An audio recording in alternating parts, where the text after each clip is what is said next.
तर विद्यार्थी मित्रांनो, इयत्ता 8वी सामान्य विज्ञान पाठ क्रमांक 13 रासायनिक बदल व रासायनिक बंध याच्यामध्ये अगोदर सुरुवातीला आपण रासायनिक बदल म्हणजे काय ते अभ्यासलेले आहेत आणि आता त्यापुढचा भाग रासायनिक बंध केमिकल बॉन्ड आपण अभ्यासणार आहोत. अणूचे अंतरंग हा जो पाठ होता, या पाठामध्ये आपण मूलद्रव्याचं इलेक्ट्रॉन स्वरूपण व मूलद्रव्याची संयुजा यातील संबंध पाहिलेला आहे. म्हणजे इलेक्ट्रॉन स्वरूपण आणि संयुजा याच्यामध्ये काय संबंध आहे आपण पाठ क्रमांक जो काय होता अणूचे अंतरंग याच्यामध्ये पाहिलेला आहे. राजवायू रासायनिक बंध करत नाहीत पहा. म्हणजे राजवायू जे आहे घन 18 मधले हेलियम, निऑन, आर्गॉन, रेडॉन, झिनॉन यासारखे जे राजवायू आहेत हे रासायनिक बंध तयार करत नाहीत व त्यांचे इलेक्ट्रॉन अष्टक किंवा द्विकपूर्ण असते आणि त्याच्यामुळे ते रासायनिक बंध तयार करत नाहीत. याच्या उलट इलेक्ट्रॉन अष्टक किंवा द्विकपूर्ण नसलेले अणू रासायनिक बंध तयार करतात. यामागचे कारण असे आहे की रासायनिक बंध तयार करताना अणू त्यांच्या संयुजा इलेक्ट्रॉनांचा उपयोग करतात पहा. म्हणजे ज्यांचं अष्टक किंवा द्विकपूर्ण झालेलं नसतं असे जे अणू असतात ते रासायनिक बंध तयार करत असताना त्यांचे जे काही संयुजा इलेक्ट्रॉन असतात या संयुजा इलेक्ट्रॉनांचा उपयोग करतात. त्यांच्या संयुजेच्या संख्येइतके रासायनिक बंध तयार केल्यावर, म्हणजे एखाद्या मूलद्रव्याची समजा सोडियम हे मूलद्रव्य असेल तर त्याची संयुजा एक आहे, मग संयुजेच्या संख्येइतके तो काय करणार, एक रासायनिक बंध तयार करणार आणि रासायनिक बंध तयार केल्यानंतर त्या अणूला इलेक्ट्रॉन अष्टकाचे किंवा द्विकांचे स्वरूपण प्राप्त होते पहा. इलेक्ट्रॉन अष्टक किंवा द्विक पूर्ण करण्याच्या दोन प्रमुख पद्धती आहेत पहा. म्हणजे कोणतंही मूलद्रव्य असेल किंवा कोणत्याही मूलद्रव्याचा अणू असेल तर तो अष्टक किंवा द्विक पूर्णच करतो आणि या अष्टक किंवा द्विक पूर्ण करण्याच्या ज्या काही दोन प्रमुख पद्धती आहेत त्याच्यामध्ये पहिला आहे आयनिक बंध. म्हणजे आयनिक बंध तयार करून अणू अष्टक किंवा द्विक पूर्ण करतो. त्याचप्रमाणे सहसंयुज बंध तयार करून देखील तो अष्टक किंवा द्विक पूर्ण करतो पहा. आता या ठिकाणी आपल्याला सुरुवातीला जो अभ्यासायचा आहे म्हणजे अष्टक किंवा द्विक पूर्ण करण्याच्या दोन प्रमुख पद्धती. यामधली पहिली पद्धत आहे ती म्हणजे आयनिक बंध.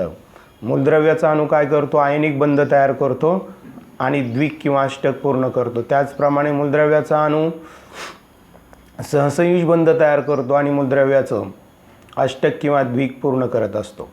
तर या ठिकाणी आपल्याला सुरुवातीला आयनिक बंध म्हणजे काय ते अभ्यासायचं आहे पहा. तर इथं दिलेलं आहे पहा. यासाठी सुरुवातीला आपल्याला सोडियम हे मूलद्रव्य घेतलेलं आहे, सोडियम आणि क्लोरीन. आता सोडियम आणि क्लोरीन यांचा संयोग होऊन सोडियम क्लोराईड मीठ हे संयुग तयार होते पहा. आणि त्यासाठी सुरुवातीला इथं आपल्याला दिलेलं आहे पहा की सोडियम आणि इलेक्ट्रॉनचं इलेक्ट्रॉन स्वरूपण. इलेक्ट्रॉन स्वरूपण म्हणजे कवचनिहाय त्या इलेक्ट्रॉनांची विभागणी किंवा वाटणी. इथं खाली आपल्याला इथं दिसेल पहा, इथं कवचं दिलेली आहेत पहा. तर हे जे पहिलं कवच आहे याला आपण असं के म्हणतो का, दुसरं यल,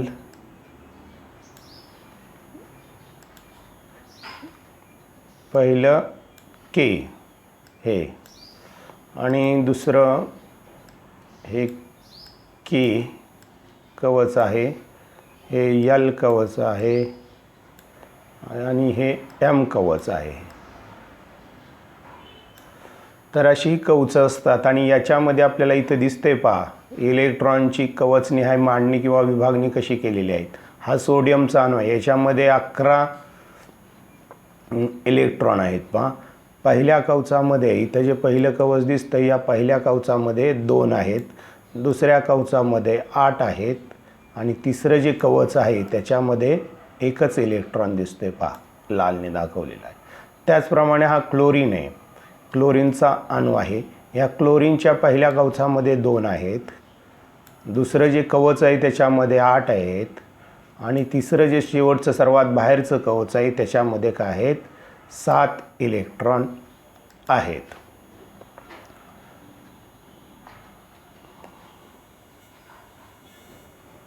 तर हे आत्ता मी तुम्हाला दाखवलं पहा. तर सोडियम आणि क्लोरीन यांचं इलेक्ट्रॉन स्वरूपन 281 म्हणजे पहिल्या कवचात 2, दुसऱ्या कवचात 8, तिसऱ्या कवचात 1. क्लोरीनचं इलेक्ट्रॉन स्वरूपन म्हणजे पहिल्या कवचात 2, दुसऱ्या कवचात 8 आणि तिसऱ्या कवचात 7. आता सोडियमच्या संयुजा कवचात 1 इलेक्ट्रॉन असल्याने त्याची संयुजा 1. पहा, आता सोडियमचं जे संयुजा कवच आहे शेवटचं कवच, आता याच्यामध्ये एकच इलेक्ट्रॉन आहे. समजा 1, 2, 3, 4 असे जर इलेक्ट्रॉन असतील संयुजा कवचामध्ये तर ते इलेक्ट्रॉनची संख्या म्हणजेच त्याची काय असते, संयुजा असते. पण 5 किंवा 5पेक्षा जास्त जर इलेक्ट्रॉन असतील संयुजा कवचामध्ये तर ती 8मधून वजा करायची. आता इथं पाहे संयुजा कवच आहे, याच्यामध्ये 7 इलेक्ट्रॉन आहेत. मग याची संयुजा किती, तर हा 7 अंक 5 किंवा 5पेक्षा जास्त असल्यामुळं हा 7 8मधून वजा करायचा. 8मधून वजा केल्यानंतर किती राहतं आहे, 1 राहतं आहे. म्हणून क्लोरीनची संयुजासुद्धा किती आहे, 1च आहे. आता हे दोघंही अस्थिर आहेत. का अस्थिर आहेत, तर यांचं द्विक किंवा अष्टक पूर्ण झालेलं नाही. म्हणजे शेवटच्या कवचात इथं 8 इलेक्ट्रॉन नसल्यामुळं हे दोघंही कसे आहेत, अस्थिर आहेत. बरोबर. आता यांना स्थिर होण्यासाठी काय करावं लागेल, तर हा जो सोडियम आहे त्याचं जे हे एल कवचातील इलेक्ट्रॉन आहेत, हे के कवचातील इलेक्ट्रॉन एल कवचातील आणि यम कवचातील आहेत. बरोबर. तर याला काय करावं लागेल, एम कवचातील हा जो इलेक्ट्रॉन आहे हा इलेक्ट्रॉन याला गमावावा लागेल. म्हणजे काय होणार, याच्या बाह्यतम कवचामध्ये 8 इलेक्ट्रॉन होणार आणि हा काय होणार, स्थिर होणार किंवा निष्क्रिय होणार. आणि त्याचं उपांत्य कवच यल होणार. पहा, हा गमावला, हा काढून टाकला. पहा, कारण याला स्थिर व्हायचं आहे. स्थिर होण्यासाठी त्याने काय केलेलं आहे, त्याच्या बाह्यतम कवचामध्ये असणारा जो काय एक इलेक्ट्रॉन आहे तो त्याने काय केलेला आहे, गमावलेला आहे. गमावल्यामुळे त्याच्यामधलं जे काय सर्वात बाहेरचं कवच आहे,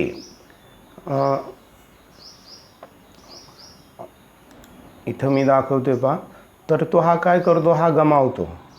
हा एक इलेक्ट्रॉन तो गमावतो.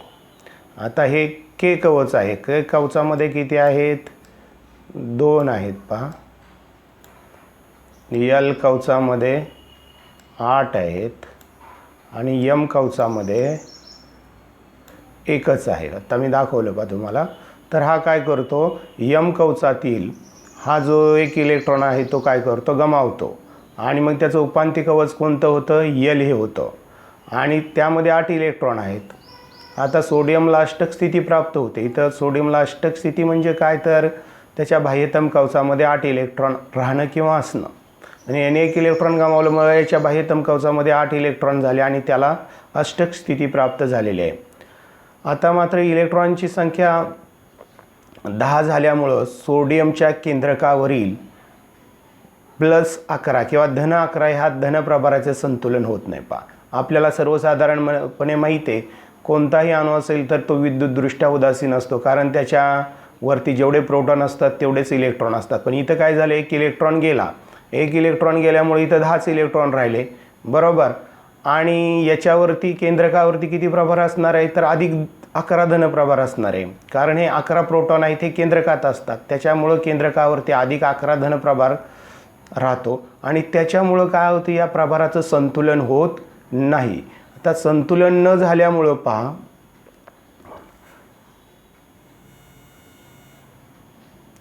काय होतं, तर त्या ठिकाणी सोडियमचा धन आयन तयार होतो. आता खाली आपण पाहणार आहोत. या उलट काय होतं, तर क्लोरीनच्या संयुजा कवचात अष्टक स्थितीपेक्षा 1 इलेक्ट्रॉन कमी आहे. मग हा गमावलेला 1 इलेक्ट्रॉन हा क्लोरीन स्वीकारतो आणि त्याचं अष्टक पूर्ण होतं.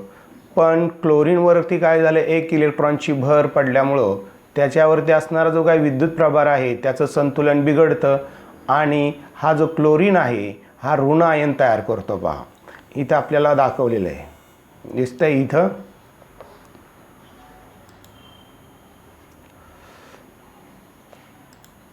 आता हे सर्वात आतलं कवच. बरोबर. याच्यामध्ये किती इलेक्ट्रॉन आहेत, 2. त्याच्यानंतर त्याच्या बाहेरचं हे कवच आहे.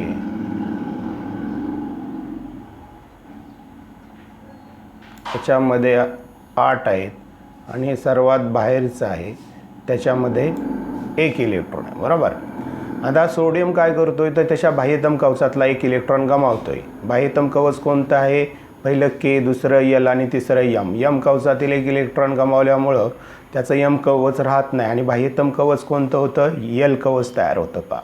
आणि मग हा सोडियमचा अणू न राहता हा सोडियमचा इथं आयन तयार झाला पा. इथं बघा, इथं 1 आणि 2च कवच आहेत. इथं किती आहेत? 3 कवच आहेत. ते दाखवतोय पहा. हे पहिलं कवच आणि हे दुसरं कवच. आता याने 1 इलेक्ट्रॉन गमावला, हा कोण स्वीकारतो? क्लोरीन स्वीकारतो. आता याच्यामध्ये किती इलेक्ट्रॉन असतात? 17 इलेक्ट्रॉन असतात. पहिल्या कवचामध्ये किती असतात? 2 असतात. दुसऱ्या कवचामध्ये 8 इलेक्ट्रॉन आणि तिसऱ्या कवचामध्ये 7 इलेक्ट्रॉन आहेत बाहेरच्या. के एल यम. यम कवचामध्ये किती आहेत? 7 आहेत. आता याला अष्टक स्थिती पूर्ण करण्यासाठी काय करावं लागेल? 1 इलेक्ट्रॉन स्वीकारावा लागेल. मग हा 1 इलेक्ट्रॉन स्वीकारतो, त्याच्यामुळे 1 इलेक्ट्रॉनची भर पडते आणि 1 इलेक्ट्रॉनची भर पडल्यामुळे हा क्लोरीनचा अणू न राहता क्लोरीनचा ऋणप्रभारित आयन तयार होतो पा. आणि मग काय होतं? हा सोडियम धनप्रभारित आहे आणि हा क्लोरीनचा आयन ऋणप्रभारित आहे. यांच्यामध्ये काय होतं? आकर्षण बल प्रयुक्त होतं धन आणि ऋणप्रभार असल्यामुळं, आणि त्यामुळं त्यांच्यामध्ये ते एक प्रकारचा बंध निर्माण होतो पा. इथं आपण आता पाहतोय पा. तर सोडियम आणि क्लोरीन ही मूलद्रव्य जेव्हा संयोग पावतात तेव्हा सोडियमचा अणू त्याचा संयोजी इलेक्ट्रॉन क्लोरीनच्या अणूला देतो व त्यामुळे सोडियमचं Na+ हे धन आयन तयार होतं आणि क्लोरीनने 1 इलेक्ट्रॉन घेतल्यामुळं त्याचा Cl- हा ऋण आयन तयार होतो. या दोघांमध्ये सोडियम आणि हा क्लोरीन हे विजातीय प्रभार आहेत. विजातीय म्हणजे वेगवेगळे प्रभार आहेत. त्याच्यामुळे त्याच्यामध्ये स्थितिक विद्युत आकर्षण बल निर्माण होतं किंवा त्यांच्यामध्ये स्थितिक विद्युत आकर्षण बल असल्यामुळं हे विरुद्ध प्रभारी आयन एकमेकांकडे आकर्षले जातात व त्यांच्यामध्ये रासायनिक बंध तयार होतो. तर परस्पर विरुद्ध प्रभार असलेल्या धन आयन व ऋण आयन यांच्यामधील स्थितिक विद्युत आकर्षण बलामुळे तयार होणाऱ्या रासायनिक बंधाला आयनिक बंध किंवा विद्युत संयुज बंध म्हणतात. तर आपण सुरुवातीला इथं जे अणू असतात ज्यांचं इलेक्ट्रॉन स्वरूपन समजा द्विक पूर्ण नसतं, ते काय करतात तर द्विक किंवा अष्टक पूर्ण करण्याचा प्रयत्न करतात आणि त्यासाठी ते काय करतात तर रासायनिक बंध निर्माण करतात. आता या रासायनिक बंधामध्ये 2 प्रकारचे रासायनिक बंध आपण अभ्यासतोय. त्याच्यामध्ये सुरुवातीला जो आहे तो आयनिक बंध आहे. आयनिक बंधाची इथं व्याख्या दिलेली आहे पहा. त्याच्या अगोदर उदाहरणावरून आपण ते समजावून घेतलेलं आहे. काय? परस्पर विरुद्ध प्रभार असलेल्या धन आयन व ऋण आयन यांच्यामधील स्थितिक विद्युत आकर्षण बलामुळे तयार होणाऱ्या रासायनिक बंधाला आयनिक बंध किंवा विद्युत संयुज बंध म्हणतात. 1 किंवा अधिक आयनिक बंधामुळे तयार होणाऱ्या संयुगाला आयनिक संयुग म्हणजे आयनिक बंध तयार होऊन जे संयुग तयार होतं त्याला आयनिक संयुग असं म्हटलं जातं. ते मीठ, सोडियम क्लोराईड हे आयनिक संयुग आहे. का तर सोडियम आणि क्लोरीन यांच्यामध्ये आयनिक बंध तयार झालेला आहे आणि तो कशामुळे तयार झालेला आहे तर त्यांच्यावर असलेल्या विरुद्ध विद्युत प्रभारामुळं. म्हणजे सोडियमवरती धन विद्युत प्रभार आहे आणि क्लोरीनवरती ऋण विद्युत प्रभार आहे. तर विद्यार्थी मित्रांनो, आज आपण रासायनिक बंध त्यातला पहिला जो प्रकार आहे आयनिक बंधाचा तो अभ्यासलेला आहे. आयनिक बंध म्हणजे काय? ज्यावेळेस इलेक्ट्रॉनची देवघेव होते त्यावेळेस जो तयार होतो. म्हणजे इथं पा सोडियमनं काय केलं? क्लोरीनला काय केला? 1 इलेक्ट्रॉन दिला आणि क्लोरीननं सोडियमकडून 1 इलेक्ट्रॉन काय केला? घेतला. म्हणजे इथं काय झालं? इलेक्ट्रॉनची देवघेव झाली आणि देवघेव झाल्यामुळं त्यांच्यामध्ये एक प्रकारचा बंध निर्माण झाला आणि तो बंध म्हणजेच काय तर आयनिक बंध. आणि हे आयनिक बंध केव्हा तयार होतात? ज्यावेळेस इलेक्ट्रॉनची देवघेव होते त्यावेळेस. सर्वसाधारणपणे धातू जे असतात, सोडियम हा धातू आहे, क्लोरीन हा अधातू आहे, हे अधातूला काय करतात? इलेक्ट्रॉन देत असतात. तर आयनिक बंधाची व्याख्या आणि जो काही सोडियम क्लोराईड कसा तयार होतो याची जिथं आकृती दिलेली आहे आपल्याला. NaCl म्हणजे सोडियम क्लोराईड म्हणजेच मीठ हे आयनिक संयुग इथं कसं तयार झाले ते दाखवलेलं आहे पहा.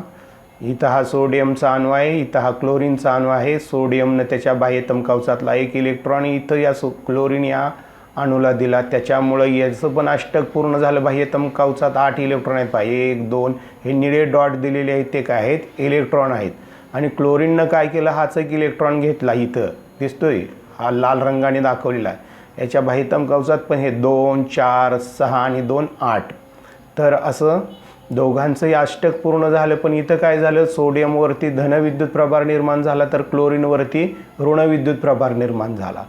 तर हे स्थितिक विद्युत आकर्षण बलामुळं यांच्यामध्ये एक प्रकारचा बंध तयार होतो. दोघं एकमेकांशी जोडले जातात आणि त्या दोघांपासून मीठ तयार होतं. तर ही आकृती तुम्ही घरी काढा. त्यानंतर आयनिक बंधाची व्याख्या लिहा, आयनिक संयुगाची व्याख्या लिहा.